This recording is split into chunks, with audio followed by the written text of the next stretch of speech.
Good evening, good evening, good evening, and we're back for another episode of Eagle Eyed View. And this time we are discussing Wolverhampton Wanderers. Stefan, big up to you. Thanks for jumping on. No problem. It's a pleasure. Definitely got to represent the Black Country and the Yam Yam. So pleasure to be here. I hear that. I hear that. Yeah, there's going to be a couple of episodes coming up. Just previewing the upcoming season, and we've got different fans from different clubs coming on. So looking forward to it, and please look out for it. Let's start with when you got promoted, because that season your club did a madness. You didn't just get promoted. You came to the Premier League and said, you know what? We're just going to do our thing. Now, how was it looking from your perspective? How was that season for you? I think it was a crazy kind of season because, we've gone from, getting relegated to League One and, having the Soul Backens of this world and having all this. And I feel like we didn't know where the club was going to go in, and, we didn't know Nuno.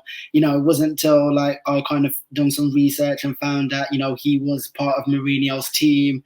And was the goalkeeper at Porto when the infamously knocked out Man United. So nobody kind of knew what Nuno's pedigree was. He's part of that Champions League winning team as a keeper. So I feel with the kind of string of goalkeepers that managers that Wolverhampton were having at the time, I feel like we still didn't know. We're kind of, we get onto the baggies for being yo-yos, but we're just as bad in terms of being too good for the Championship and being too good, and not good enough for the league. So it was unexpected. I think for me, I had my reservations about the Portuguese link, which we'll probably talk about later on. But it was just like a whirlwind. People would like Neves. I think that season I used them Neves screamers for me. I feel like I haven't really been that excited as a Wolves fan. I mean, I was quite young, but you're talking like it brought back those bully days, back in the day, and I feel like Wolves has always been a prestigious club in our history and that, but I feel like Nuno kind of just brought a different kind of feel. I haven't seen that feel in, football, and especially in the Molineux since Mick McCarthy was there. So as much as it was, for me, it was more unexpected because there's been some highs and some lows, but it was just like, it's like you didn't want to believe. We've seen, Wolves and other Championship clubs play well, and then you know what it's like, especially like you've seen Leeds do it the couple of seasons before they come, when they got to like the playoffs and that, but we didn't even need to go to the playoffs, literally just won the league. And I think for me, it was a style of football that we played. Yeah. that was the most impressive aspect, and I was going to touch on that. Like obviously, you've seen them come up from the Championship, win as champions with a style of play. How did you think that style of play was going to fit in the Premier League when you got promoted? I felt it was going to be one of those ones where we'll play attractive football, but then come unstuck. So I felt like it was going to be, attractive on the eye and stuff like that, and especially catching people cold in the early stage. But you know what happens after Christmas and, tired legs and the season kicks on, and you can literally go from 7th to 13th. Yeah. So it was like, I never envisioned anything as doing okay and then going straight back down or staying for one season and not competing. But it was, I think most of it was the style. When I heard getting keepers like you, Patricio, and getting, Connie Cody's was, playing well, and loads of people, wanted to get him, but they were staying. The Neveses of this world, the Jimenez.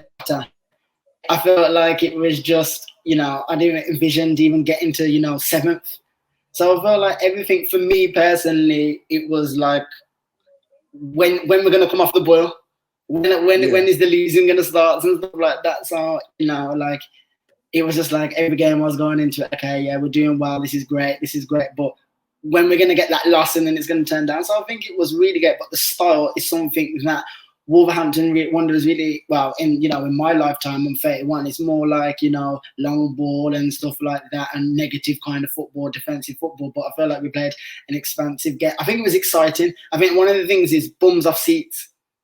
Yeah, so I feel like it was like rocking. So, like I didn't get to go to most of the games, but people were saying that they hadn't felt Molineux feel like that for a very long time. And I feel like it's some of the intangibles, like, the feeling in the stadium, the feeling in the city, and all that. So I think fans really look at, Wolverhampton Wanderers really kicking on, but the performances had such a massive effect off the field that, a lot of people that are not from Wolverhampton don't really understand. So I feel like it was a coming together of great style of football, a manager that was very, refreshing, the way that he spoke, the way that he cared, the way that he actually took time to learn about the Wolverhampton, culture, Sure.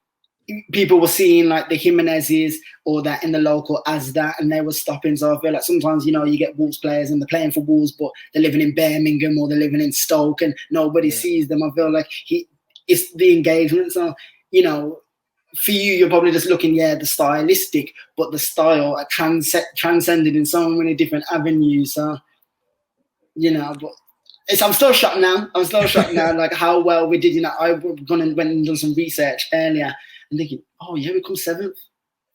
Yeah. You're looking at where. Yeah. You made Molineux an absolute fortress. Yeah. Some of the big sides, like particularly Manchester United, really struggled there. Really couldn't get nothing there. Yeah, and they weren't the only team. Obviously, in previous seasons, you had Chelsea come over and struggle. Arsenal definitely struggle there. It's absolute fortress. Let's talk about you mentioned obviously Jimenez. There was a massive influx of like foreign players that came in. Obviously, Jimenez is Mexican, but there's a lot of Portuguese players, and that was obviously with the connection with George Mendes. They just fitted in like a glove. Like, what do you think was the key to that? Because normally foreigners get labelled as, they come to the Prem and they might struggle. Like, what was the key to allow them to succeed? I think for me personally, I'll be completely honest. As much because obviously I've been following Mendes, being a super agent for, the Jose Mourinho's, the Ronaldos. He's good at what he does. But when an agent like that is coming to your club and then you're seeing the types of players, I had a lot of reservations at the start because I felt like it was going to be ones, okay, we've been promoted. Neves and the Jimenez and the Jotas are all going to be shop window players. So I even thought, okay, they're going to come for a season. And then when we get relegated or we don't finish in, we finish like, in the latter stage of the league, people are just going to come. The Liverpools are going to come. The Man United's are going to come. The Spurs and all that was going to come. So I kind of, have to be honest, I had a reservation of that. We've seen agents go to football clubs and buy a certain type of players, and we've seen it go wrong.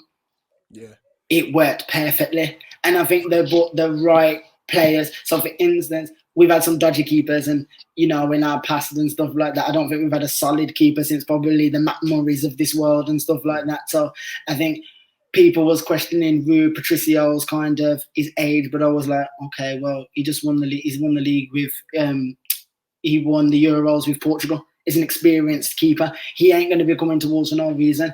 Neves was there. The Jotas were there. But I feel like sometimes you buy some types of players and they don't fit the identity. But I feel like everybody was just on the same page. And I feel like Jimenez and Jotas had that black country, that northern kind of work rate. So I feel like when sometimes you buy players and stuff like that, they really bought into the style that Nuno, but they also appeal to the working class kind of demographic that we have in Wolverhampton. And I feel like they just work for the team. And then also you've got the Connor Codys on the world. So I feel like it was a good balance. Sometimes you see the signings, Jota, Jimenez there, and you probably thought, oh, that's a bit too much. But the way that they actually gelled and bought into the philosophy and that, I had reservations on paper, but when the league started going in the way that they fought for each other, and to say that technically we've only lost, obviously, Patricio's only just gone, and obviously we lost Jota. Well, Jota was always going to go because of age, and when you look at Jimenez and Jota as a person that's worked in sport, there's more money in Jota, so he was always going to go first and that. But we still, I thought Neves after the Championship season, give him one season, he'd be out the door at, at least at Everton, at least the Spurs, and the fact that he's still there now and played in the friendly yesterday, it's showing that there's something different about this Wolverhampton and they're still here, with Nuno's departure. So it worked. It worked longer than I thought it was going to work. I've got to be honest, I had my reservations, but, I can't. No, it's just that obviously from the outside looking in, it was just amazing to see it was almost refreshing in a sense that a promoted side didn't just come into the league and just kind of like park the bus. And I think that's kind of formed the basis for the likes of your Villas and your Leeds now, who are a bit more expansive, a bit more progressive, and they don't fear, coming in. Like you finished 7th twice in a row, actually. Yeah. Which is a fantastic feat. And also making Europe, like as a newly promoted side, to make Europe 2 years running and actually go quite deep in the competition. Yeah. It is absolutely absolutely brilliant. But we're going to contrast that with last season now. Like you've gone from the highs of establishing yourself as a Premiership club. Yeah. What do you think went wrong last season? I think one of the main things is obviously, apart from the COVID, which affected everybody, I felt like not that we lost. I feel like we never lost identity, but I feel like Jota was a massive blow. Firstly, because it was like it's that thing where Jimenez is not having a good game. Jota was there. Yeah. I feel like our midfield really doesn't produce that much goals. If you think about it, the João Montinhos, the Neveses, Traore is a great player. He doesn't score heaps of goals. He creates, but he doesn't score heaps of goals. So it's almost like when you lost Jota, you lost a handful of goals, didn't you? Yeah. I don't know the business and the rationale behind losing Doherty to Spurs. Don't really know why, but I feel like that was a massive loss for us, because I feel like, again, it was that identity, had the same page. And not being funny, Semedo going from Barcelona to Wolverhampton, nah. That was and weird. I feel that was a weird move. And I feel like so for instance, like I said with Rui Patricia, he's a model professional. It doesn't matter where he's playing. Where Semedo's probably thinking, I've just been playing with Messi, and now I'm playing in a city I didn't even know existed. We're not a big. So I feel like, You mentioned like Jota. He was unreal, and he was a massive loss for you. But I feel like you still were able to recruit quite well. Neto came through the door. Yeah. Podence. Yeah. I feel like I think they did well. I feel like they did well, but they did well in spells. So when we had the first 2 seasons, everybody was playing well at the same time. And then you would have sometimes a little drop off in one player and another player. So for instance, Jota might not be scoring, Jimenez would come through and Traore. But what had happened is a lot of people were cold at the same time. And it took Podence took a while to come through. Neto had good spells. And then the Jimenez thing, because you got to remember, because Jimenez had played so well, there was a reliance now that even though Jota's not there, he's going to still pick up the slack. And, that injury, I think not only did it affect the goals and it affected, the team, but it affected the team psychologically. Yeah. As well, because, people are thinking, okay, our main man's out. And, there's a lot of conversations about CTE and head injuries. And, that's the big thing at the moment. And I think, sometimes injuries, I remember Arsenal in a cup final against Birmingham. Was it Birmingham? And they had a big injury back in the day, and it kind of changed the landscape as I was playing. I remember that game, and and then Ericsson, where it's a bit different, where Denmark, they just got around the player, and they kind of use that as a fuel. Not everybody can kind of do that, and it's a knockout tournament. In a league, I think there was so much talk around it, the off the field stuff kind of affected. Yeah. That I also think the Nuno conversations about, because obviously he's done enough to kind of warrant a move, but I feel like the uncertainty of him obviously moving on, and I feel like this is where the whole link with the Mendes thing is probably now. Nuno was saying, I want to kick on. We need to get more players. I want to invest. And they probably thought, well, you've got this already and you've got to work. So I can see that there's so many different facets. I feel like it was more off the field politics, plus the big injury, plus the changing of some players that, it was a culmination of a lot of things. Yeah, I do agree that obviously the Jimenez injury was a massive factor. And it was such an unfortunate one because as your talisman, your focal point to your attack, to lose him in such unfortunate circumstances really, really did hamper you. And obviously, as a Palace fan, I can't go around and start saying that certain players are not good or not. But Yeah. Fabio Silva? Fabio Silva, yeah. Yeah. I'm glad you touched on that, actually. I think the league's just not for him. It's just not for him personally.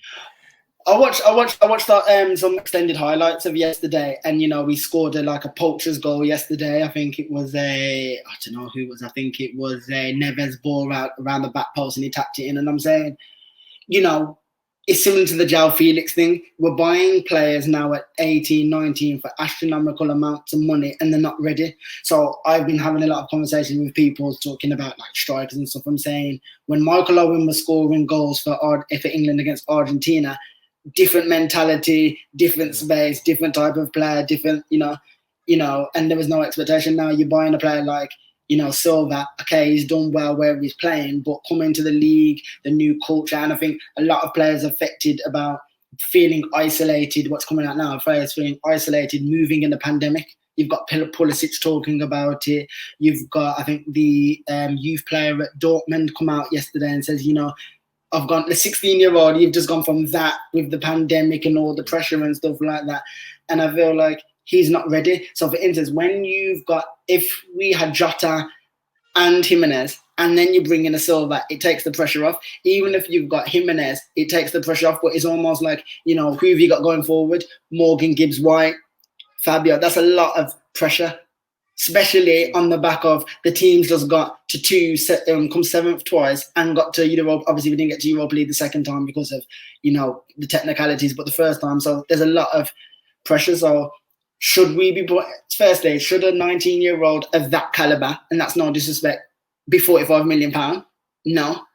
And should you be also in a club where you have to now focus that he has to be the focal point? Yeah. So I also feel sorry for him because I was 19 once and moved out. I wouldn't be leading the line for like Wolverhampton, would I? So you know what I mean? But this is the state of the game now, where we're throwing some people into a deep end, and they haven't even figured out themselves. Yeah, and he has getting them to lead the line. So I think he will come good. And also Wolverhampton Wanderers don't have the resources to be throwing that types of money at players and then saying, "Oh yeah, it was a flop," and then going to buy another one. So it feels like when we spend £45 million on whether it's add-ons, whatever it is, the money's the money. You spend money on a player like that, look at setting them up to fail. You mean you guys paid £32 million for Benteke when he had all that experience and didn't come good? So you can't spend it. What I mean? So it's just sometimes not about the money; it's about the quality of the player and the title, the COVID, the losing Jimenez, the changing of the guard, but we wasn't getting the performances that we were. Definitely had effect. And then you've got a 19-year-old kid that we don't even know if he speaks the language, doesn't know the culture. It's such a big shock, and I feel like we don't ever take that into consideration sometimes. And it's like, oh yeah, you're worth this. You should be doing this, but you have to step back and say, yeah, he's £45 million, but is he a £45 million player? Absolutely. You touched on Nuno. You did also mention about like the potential, like the media circus regarding him and his career and such. Yeah. Do you think that's like the main reason, or do you feel like maybe he got found out with his 3-5-2 system and didn't have like a plan B? I think it's like with anything anyway. You always get found out in certain aspects, and that you have to adapt. The top managers are ones that always adapt to the time, whether that's coaching, whether that's the type of players that they get, whether that's changing the philosophy. But that all takes money. So when the Wengers and the Fergusons were ripping up teams, or the Chelseas are ripping up teams, it all comes with money. You know what I mean? The only times when someone's not had money and done this successful is when Tuchel and Dimmer take over and already been, already ready. But you always have to revolutionize the squad. So when I had the reservations about the Nuno, with the whole Portuguese link and the Nuno, I knew it was going to come to a head where Nuno needed a bit more to kick on. And then it was like, okay, well, we've given you all this already. It's like that shoestring budget thing. You've come seventh from that. Now you're supposed to be making miracles. Now, saying, okay, well, you need a new set of players to motivate the old players and need certain resources. We want to kick on. And I just feel like there was a breakdown in that, because if you've got a manager that's been able to get the results with the resources, not going to want to put money into them, are you?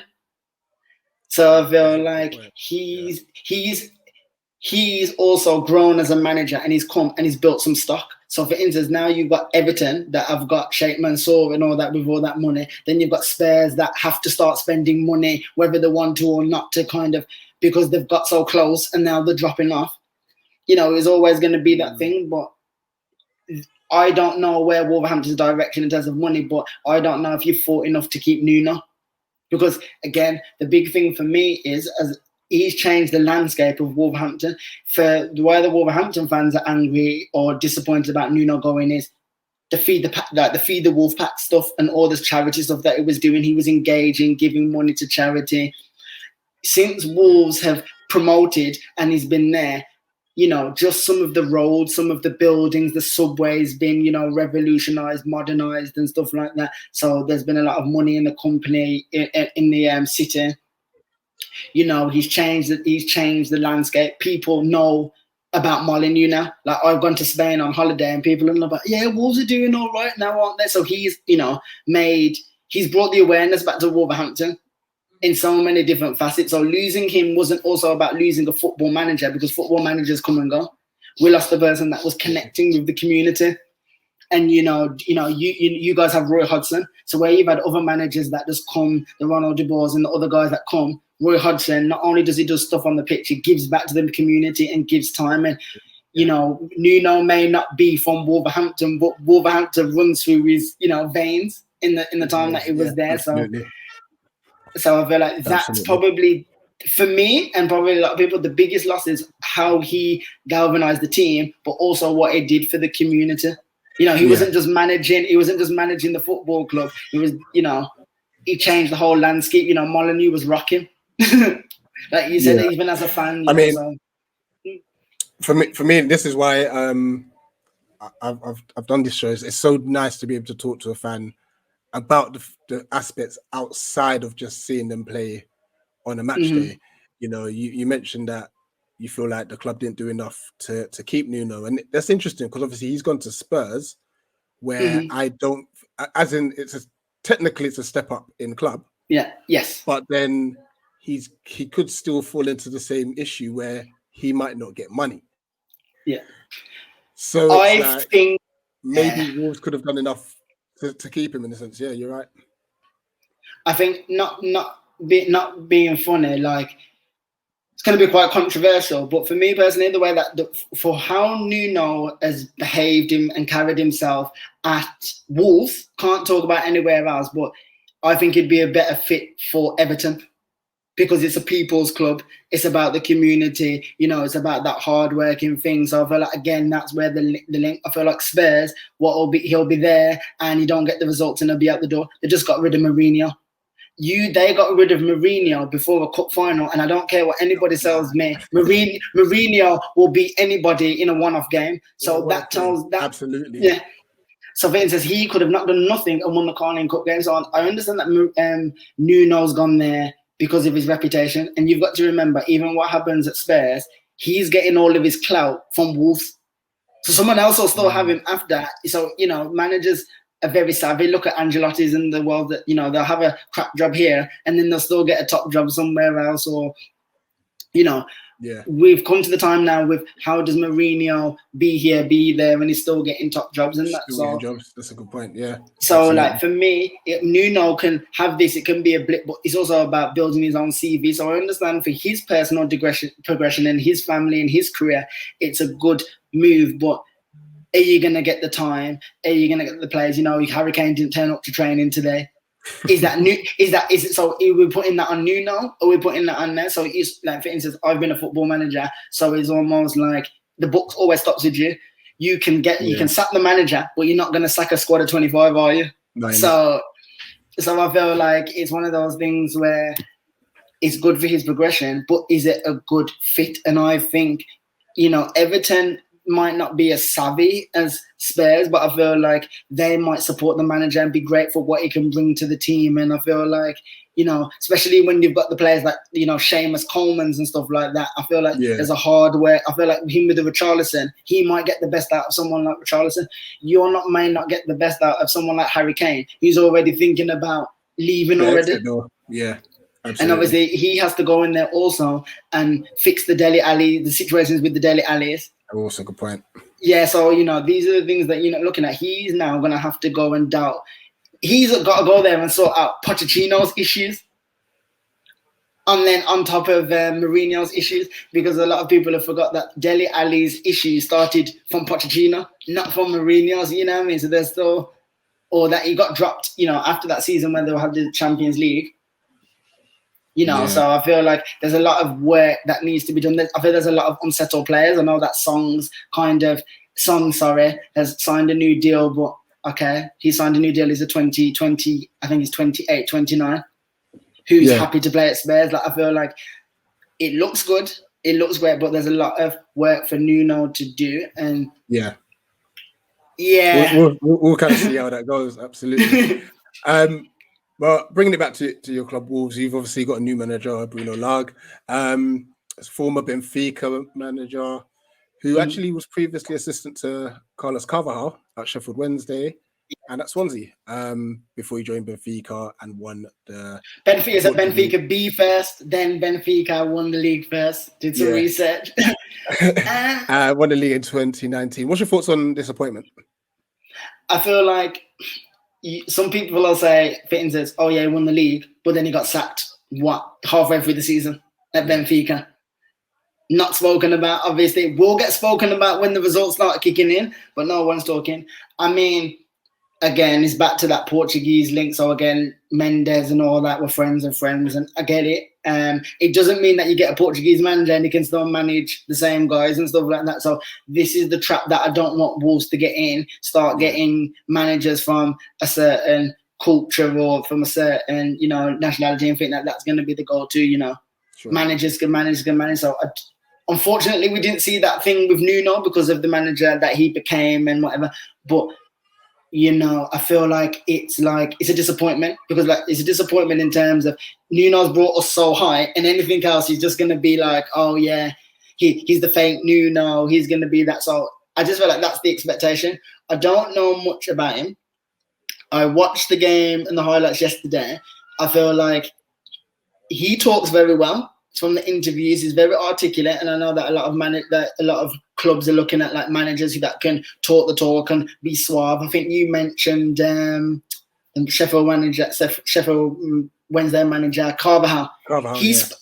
He was great in a press conference. Very well spoken. Absolutely. Like the Chico Flores of this world, but it's on the pitch. You know what I mean? You had Frank de Boer. Yeah, he's not like Frank de Boer. Yeah, whatever. Didn't have time to implement, total football in 7 games, did it? So again, I feel like sometimes our clubs employ people based on stylistic and what they look like and they talk good. So I don't want to give judgment. From what I saw yesterday, I saw there was a mix of trying to play some good football. I've seen some good touches. I've seen some good phases of play. I did see some long ball. I feel like I seen a mix yesterday.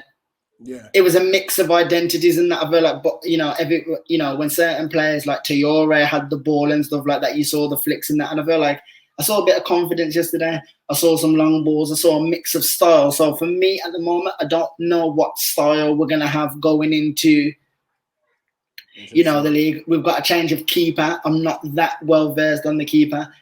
Yeah, Jose Star. Yeah, if Neves is still there at this when this window closes, I don't want to say it. I'll be very surprised, because I also think, I'm not being funny, and I know that a lot of Wolves fans are not going to be happy, but he's done so well. Like, okay, like when's he going to decide to kick on his career and stuff? I know, the Man United, I know Arsenal's are looking at. So if we do get to keep him, that'll be great for the club. But then there's another side that he's done enough. So it's like, and obviously the Traore thing's up in the air. I feel like if you lose one of them two, and I can't see who you guys are bringing in, it's going to be difficult, and we can't also go on and rely on. I know Jimenez is back and it's uplifting, and I know, like I said, that Silva scored, but a lot of stuff's happened with the COVID in the last couple of years. There's a lot of pressure. I don't feel as confident. I don't know where the direction is at the moment. It's just like, pre-season play in Coventry is nothing of nothing, is it, kind of thing. So I feel like players look confident. Players look like they've had a rest. Obviously, some of the players that didn't go, I feel like Connor Cody's come back, and I know that he didn't play for England, but he had a great experience. And got to, it's good for him to kind of play at that elite level or train at that elite level and kind of bring that experience back. But I'll be honest with you, I don't know. I mean, I don't know the direction of anybody right now. I think it's all up in the air. Like, apart from maybe Man City because they've got Pep. You can't even, you couldn't even say where Liverpool are going to go at the moment. So I feel like it's open season, but I feel like it's a big change because it's a different style, it's a different approach. I feel like the squad that we had, what Nuno had in the Premier League, was better than the squad that we've got now. So just going into all of that, it's like you're in the same thing now where you're losing Townsends and you're losing Van Aanholt. You don't know, as much as you love Palace and there's ideas, and you can't actually see where it's going to go until the ball's kicked, really. Absolutely. I mean, that just briefly on Palace, like, I'm crazy excited about what Patrick Vieira's done, the business he's done. We look good in pre-season, but you're right. Next week Saturday, when we step against Chelsea away, like, that's when we're gonna know. And I feel like it's not been a proper pre-season either because of the Euros, because of COVID, because of even with the transfers, people having to self-isolate. So, I think what people don't look at is lifestyle changes. So when a player comes from another country and you've got a family yourself, so you can imagine that you've got to settle your family, language barrier, plus COVID, plus, I'll give an example like what I said about Everton. Richarlison's playing in Olympics right now. So for instance, you've still got players playing in Olympics and stuff like that, and I feel like it's going to be a very staggered start to the season. And we also need to think about some players are already thinking about Qatar, so it's going to be that's how I look at it anyway. So I think it's going to be a very odd season. Even yesterday, Partey getting injured, hasn't been playing anywhere. Maybe some friendly players are breaking down. Is it psychological? Is it mental? I feel like it's going to be an up and down. I'm interested to see when the ball's in the air, is Jimenez going to header it? And I know that sounds like really strange, but I've seen that. I think with Peter Cech, you're a goalkeeper. You don't header the ball. Yeah. Every time I see a picture of Jimenez now, and you've got to think of Jimenez, when he first came, he was putting his head on everything. And I think that's when you asked me earlier about like what Wolves had in the first seasons, it was the guts, it was that thing, and I feel like people was willing to die. Now Jimenez needs to think about my family, my daughter, my children, and that, football is actually for him now. He's not the priority. So for instance, backing out of challenges and stuff like that, like, I don't know how you're going to head in with that thing with, the protective gear that he's got on. So it's like, I don't know. I think about it different. We work in the game. So we look at things like where people just look at performance and look at winning. I'm looking at, okay, ball gets whipped into the box now. What are you going to do? You're going to, Absolutely. Remember, we haven't bought another striker. We haven't bought another striker to fill the boots. I know that we've got other forwards, but we haven't got a striker and a finisher. Yeah. So I feel like, again, it's like, okay, Jimenez, you're back. Here you go. We're expecting the Jimenez from 2 years ago. And I feel like, I think the team's functioning fine. I think we're definitely, like, the team, obviously some of the players are playing well. Some of the defenders, I seen yesterday, don't know their names. I feel like they played okay. Goals win games. That's a good point. And you are relying on a striker that's had a lot of trauma. Everything's been in the media and stuff like that, and you can't expect him just to be a robot and come back. So my big thing is wherever the goal's coming from. Yeah, absolutely. Going onto transfers. So I did a bit of research myself. So far, you've secured Alex Higgins at left back. Yeah. Yeah, he Jose looked good. Sargent, That's the player. He looked good yesterday. Yeah, Norrie. That was one of the defenders I seen playing yesterday. Yeah, I believe he had him last season. I don't know if it was a loan, but he looked I think quite it was. tired. I think we had him on loan, but I'm not that quite versed. But I know we've got him for another season in some capacity. Yeah. But again, I feel like relying on those players when we was before relying on the Dohertys that had some experience and stuff like that. I feel I'm just not quite that sure in certain areas. I feel like the right back. I feel like the fullback areas not quite sure. The midfield. We've also got centre back Mosquera. Not heard much about him. Nope. Waller at right back from a team I've never heard of. I think they're from Hungary actually. Yeah. But a big one, loan for Trincao from Barcelona. Well, like we said, we got Semedo and stuff like that. So and that hasn't gone. The greatest. And that's no. I mean, not being funny. I didn't really rate Semedo at Barcelona, hence why Barcelona was quick to just say, "Here you go," because they're not giving us Jordi Alba, are they? You know what I mean? So I mean, I always skeptical at players, certain people's motivations, and I think touching on just to go back, one of the things that's going to help us going forward is the fitness of Willy Boly, because he was. I feel like. When he's like one of the ones when he comes back into the team, he galvanizes everybody. And I feel like, he picked up so many little injuries and missed so many games. That didn't help and I feel Connor Cody's a good player, but I actually feel like Bolly makes Connor Cody play better. It's kind of like the whole thing, like Connor Cody's a good lead. It's like the Maguire thing. Like they might not be good athletes, but they're good leaders of men. They're good at like holding the line and directing others. But sometimes you do need someone with a bit of pace, to complement them. Yeah, absolutely. I mean, you had a good season one time when you had Saka and Cahill. Yeah. Was that one season where you had, Cahill, the experience, won everything, he doesn't have the athleticism, but, he can lead the line, pull the Van Harnolts. And then you've got, Saka, who didn't do well at Liverpool, but he was like putting his head through everything. So it's about, complementing each other. So. And finding partnerships, yeah. I mean, the last two seasons where we've had Cahill in, he's really, really made us so much more assured at the back. Whether it's playing with Saka, I know he played with him briefly because Saka was just picking up random injuries. Yeah. There was Tompkins, Scott Dan. Cahill was brilliant in that aspect. But then last bit, your thoughts on the upcoming season. Now, obviously, you've spoken about like you're not too sure about where you're going to be and stuff. Regarding league position, because obviously you finished 13th last season, wasn't it? Yeah. 13th. What would you deem a good league position? Like where in the league would you say, you know what, that's a good season, considering obviously you've now got a new manager, potentially a new style of play? I think realistically, you want to be in the top half, don't you?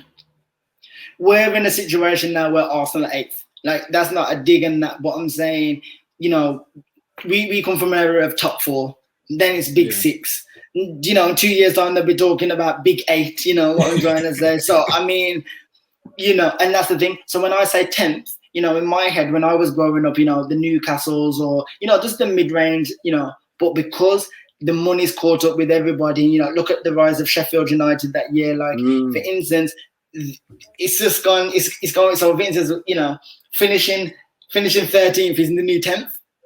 If Arsenal are coming 8th, so I feel like you have to really be realistic about it. And I feel like you would want to finish in the top half. Yeah. But I just feel it's so competitive. There's so much money in the game now where, that's where, these teams, like the Wolves of this world, was able to come 7th and stuff like that. But you take out 2 players, it changes the dynamics. Liverpool won the league, lost, a couple of defenders and stuff like that. Yeah. I mean, they scraped it towards the end, but there was a time where they was lingering in 7th and stuff. So it'd be, horrible. It would be naive for me to say, oh, I want Wolverhampton, Wanderers to finish, 8th when, we're talking about top tier sides that are playing in Europa League finals, FA Cup finals, are finishing 8th now. So, anything between really, you're saying 10th and 13th, but I feel like, remember, we had, the champion season with Nuno. We had time to see what it was working with. No one's really seen this manager, and I feel like sometimes when you've got a manager that again, it's like with Vieira, you've seen him in other spaces, but this is a whole different stratosphere. Where when you guys got Roy Hodgson, it was like, okay, steady Eddie. We're going to be, 10 to 14th, and we're not going to get relegated. And it all, I don't know the direction, of the club, where I feel like we don't know if they're going to back him. Just because the back's Nuno when they have successful, they might see this manager in 6 months and say, you know what, he's not it. I think it's very difficult when it's a manager that is, so for instance, Nuno was unknown and did well. Usually when someone's unknown and start doing well, the board members are more likely to hit the detonator. 7 games, I have to be honest, even, anybody would say Frank de Boer needed a bit more time, especially to implement that style that he wanted to implement. But we're in a era now where you only get time if you've got a name. That's a good point. I mean, it weren't even 7 league games, it was 5. Listen, let's just say 7, it sounds a lot better, but I'm saying we're in a game now where people, so for instance, they might be thinking, hold on now, this is not working. So for instance, it's not working. Yeah. We want to keep the Traores and stuff like that. So sometimes managers are going to keep, other players at the club, and that it's not as simple as, we think it is. So I feel like if he was a known manager, he would get more time. Yeah. Potentially and stuff like that, and more expectations. So for instance, you're saying Nuno now, people might think, yeah. If they went and got some, what if Spurs got Braga? What would they say? You got to think of it like that. Yeah. Like you got, and the thing is, with Vieira, you're thinking of Nice, you're thinking of New York and stuff like that. Yeah. And even we'd love Vieira as a footballer, but as a manager, there's no clout, is there, until yeah. Absolutely. So I feel it's a prediction. Definitely want to stay up.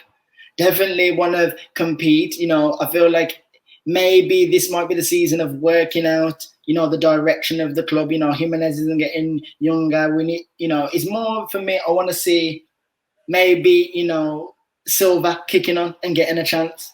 Yeah. And stuff like that. And, but, we definitely want to stay in the league and that. But I think it's difficult. I think there's been a lot of change in our club. And, you can empathise that you're going. So I think it's very hard to have a prediction. So I feel like we're in that same spot now. Yeah. But, it's crazy. It's going to be a crazy season because I feel like, there's a lot of expectation going on. There's I feel like a lot more teams now are just confident in going into, like, saying we can beat anybody. Anybody can beat anybody now. So it's like... That's a good point, yeah. That's a good point. I'm going to touch on this one last player before we look at the shot. Adama Traore. Yeah. Now, he ended the season with 1 assist, and that assist came in the last game of the season, I believe. Yeah. Now, he then also got picked for the Spain squad in the Euros. Yeah. Yeah. Where do you think his motivation levels are at? Especially with the fact that I think there were rumors of other clubs wanting him, because to end the season with 1 assist and still make the Euros, he must be thinking, I'm living life right now. Where do you think his head's at?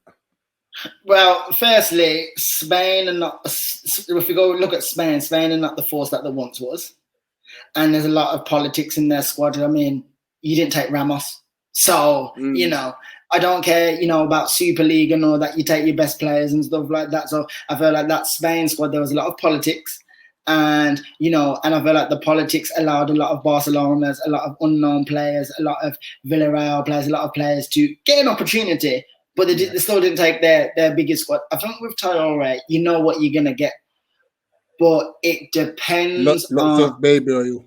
Yeah, lots of baby oil arms, and I don't believe that he doesn't do any weights now. I'm only joking. I think for me, when you look at him, how he was at Barcelona to how he is now, he's a specimen of an athlete. But I feel like managers won't trust him in certain things. So I feel like there was a time when Nuno had a lot of trust for him very early on. And then, you know, whether it's the off the ball stuff, whether it's the not getting the assist, I think he's a really good player on his day. But I feel like it's now for the manager. You asked me about where's his motivation. Well, you've never really burst into the Spain team, and the appearances for the Wolves, you know, for Wolves in the last season hasn't been where it should be, where we want it to be. So I feel like it's a new opportunity for him because it's a new manager, it's a fresh start. Yeah. I mean, he looked good. He looked good yesterday in pre-season. So I'm saying maybe impressing the new manager might be the motivation. Understood. But also, like, if you lose him, you're not going to be able to go and just go get another one with the same money, are you? No. Wolves are fortunate to have a player. I mean, especially in terms of the speed, the athleticism, you know, those types of players, you know, they're not just going, you know, there's loads of 10s and there's loads of midfielders and there's loads of this, but there ain't many of him, especially of his size and his pace. So I think like he's at a crossroads as well where, you know, I know he's like 24, 25. He's been playing football for a hell of a long time as well. Yeah. So he kind of needs to know, you know, if I'm staying at Wolves, does he want to put himself in the shop window this year? Does he want to leave? But again, you don't want it to be like a Zaha where you're staying because you want to stay and then literally you do well in the season, but, you know, you don't want to be here in your moaning. I feel like he also has to figure out what he wants to do. Yeah. I feel like we'll always play him and stuff like that, but I feel like Wolves fans sometimes get onto him as well because there's a lot of potential and he does get bums off seats. But like what you're saying, you can't be crossing in all these balls or doing all this stuff and having one assist. It's not going to bode well. So I feel like there's a lot of talk about Nuno bringing him to Spurs. That's going to, you know, pinge on, you know, what's going on with other players and stuff like that. We would want to keep him, but I think he's a great player, but I feel like, you know, sometimes when Nuno was not playing him and bringing him off the bench, I felt like he was unmotivated because in his head he's thinking, I should be starting and stuff like that. So I feel like when he wasn't starting games and he was coming on, for me personally, the body language, and I felt like he was trying, but I feel like in that first breakout season when he was on the starting lineup, I feel like he might be one of them players that needs to start games. Right. Rather than come on. So, but I think he's a great player. You know, now in the current market to get one of the player of that ilk is 40 million plus. So you can't be just giving them away. So it's easy for Wolves to sell him, but then it's not as easy for Wolves to buy a player of the same ilk. Yeah. Sure. So it's this. I feel like if we keep him in this window, I can't see him probably going in January. I think if we keep him now, we'll keep him for the rest of the year. But right, I'm gonna put you on the spot. You said that you'd like a top 10 finish, but where will you finish in the league? Just give me any place. Where do you think? 12th. Okay. Well, we'll obviously review this as the season goes on. I'm a bit scared now because I'm thinking, I want to say, I'll stick with 12. Unfortunately, I think. Yeah. I don't know if we're going to start bad and kick on. I don't know. Just don't know. Show everyone the tattoo. Oh, so I don't know if everybody. I don't know. I'm really bad with the camera. Can I? You might have to edit this. I can't even. So can you see there? So I've got the original head there. So this is like the 1996 badge. Obviously inspired by like Steve Bull and stuff like that, because obviously where I'm from in Wolverhampton, even though I reside in Croydon, I lived like 5 minutes away from the stadium. So I could, as a kid, I could hear every kick, every free kick, every foul, everything. So, you know, it's a massive part. And that's what I'm saying about with the Nuno thing. It was such a big thing for the community and that because, you know, people were, you know, I think season tickets went up. People were, you know, I know that people have always gone to games and that, and we had a stadium revamp, so we had some extra seating just before, obviously, that. And I feel like, you know, I feel like, you know, that game when you said like we beat Chelsea, I think it was like 3-0. You know, people were saying that, you know, people want to, you know, get tickets for that. You know, I feel like the demand of going to the games was, you know, went up and stuff like that, and hopefully we can kind of keep it up. So, but yeah, it's in my heart. Love the club, and you know. No, but I have to be honest as well and be skeptical because, you know, there's a lot.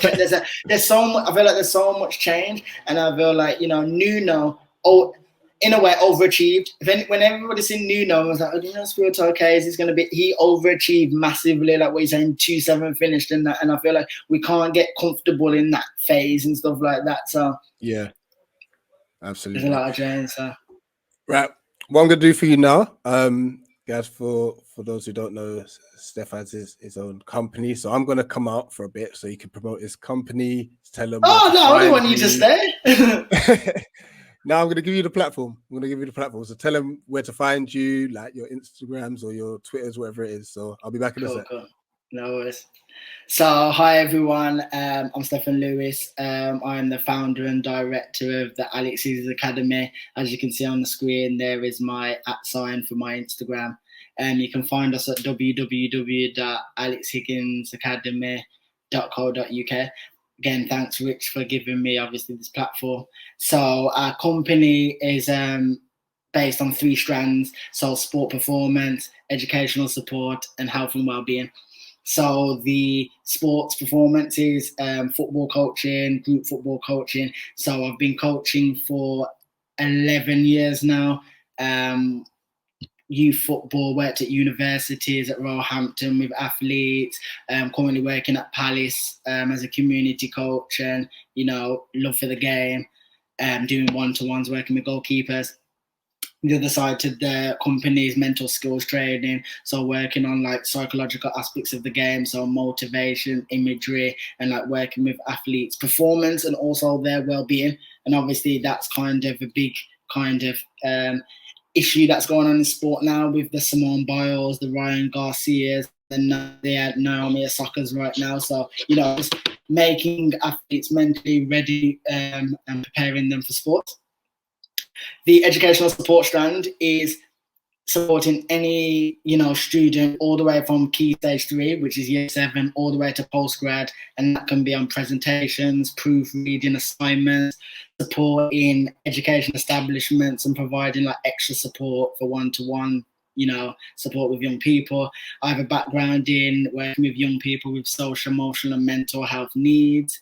And SEN needs, so we provide support for that. We do that, whether that's face-to-face or we do that virtually, because obviously in the pandemic that opened up the market for us to work remotely. So we support, you know, any student in anywhere in the world now remotely. Also we do like group drop-ins and also help you know, young people and adults with CV building, career advice. And obviously we have a team that, you know, of postgraduate students, myself, who, you know, qualified in sports psychology and has a master's in sports and exercise psychology. So not only do we have like the experience as a student, but also we have some practical experience. And I feel like, you know, sometimes speaking to your lecturers or speaking to people can be daunting, or sometimes it's good to speak to, you know, people that have been through the kind of experience. You know, we can empathize with, you know, the stresses. And the third strand is health and well-being. So we provide mentoring, and that can be for anything from healthy eating, sleep hygiene, anxiety, you know, normal mental health issues. Or one of the things that we're focusing, because of my background, being in gangs, and being incarcerated myself at a young age, I work with a lot of young people, you know, rehabilitating, a lot of consequential thinking, and, you know, providing workshops again for young people that involved in county lines. And the strand that is we provide counselling, so we provide individual counselling for, you know, any young person or kid from 11 all the way to adults, and we also provide relationship counselling, and our counselling is provided in partnership with Natasha Lewis Counselling. So yeah, that's what we kind of do. We also kind of give best practice to companies. We speak at health and wellbeing webinars. You know, we speak in schools. We speak in local businesses, and, you know, we're just kind of trying to bridge the gap between kind of, you know, that mental health, physical health, you know, education, because, you know, at the moment we noticed that a lot of people were struggling with various different things in the pandemic. So I kind of created that company, the company in 2020, you to try and meet the demand in the future. And, we're big on kind of mental health. And one of the things is, especially in as people of color, mental health is a taboo. So especially for myself, I feel like I have a moral obligation to, promote mental health and, reduce some of the stigmas and be a young face and kind of someone that's, been through certain situations, been to jail, been coaching, worked in Jamaica and have lots of experience working in education and schools and just kind of, giving back and supporting young people, adults, young people with emotional, needs. And, and that's it. So we do a lot of things. We wear many hats and stuff like that. But, I think that definitely our main focus is on student, athlete, or individuals' health and well-being. So again, thanks, Rich. You can come back in and thank you for, giving me the platform. Did I do all right? That's all off the dome, You're a natural. You're a natural. Yeah, guys, listen. Go check out the Alex Higgins Academy on Instagram and Twitter as well. So we're across all platforms. Across all platforms, and obviously on our website, you can literally click the top and it brings there. But the hashtag that's there, so the app that's in the bio, that is for our Instagram, that's for our Facebook. We're across all platforms and stuff like that. So yeah, and I'll make sure I have the link to the website, and even to the other platforms in the description anyway. So yeah, absolutely, go check it out. Great work being done in the community. So yeah, this is it. This is the first season preview, actually. Absolute pleasure. Thanks for coming on to talk about your beloved Wolves. Yeah, and just keep looking out for the content, guys. Listen, share, subscribe to Eagle. I'm loving the work that you do. Loving the work that you're doing, and keep it up, and thank you for the opportunity to come and talking about Wolves and obviously about my business. And I'm loving the stuff that you're doing and stuff, and I feel like definitely giving fans the voice is something very different, not like standing outside the stadium and shouting, like this is kind of a better platform and more relaxed. So keep on the great work. No, appreciate that. Funny enough, I'm actually going to the Watford game on Saturday, so I might try and pull a few fans in a quiet space. But yeah, no, listen. It's all about fans' voices because these pundits seem to know it all. But we're not going to go down there. Listen, guys, like, share, subscribe to Eagle Eye Football, and even drop your comments in the comment section. Like, what's your thoughts on how Wolves are going to do in the season? It'll be interesting to see what you guys think. So once again, Steph, thanks for coming on. See you later. Thanks again. Take it easy.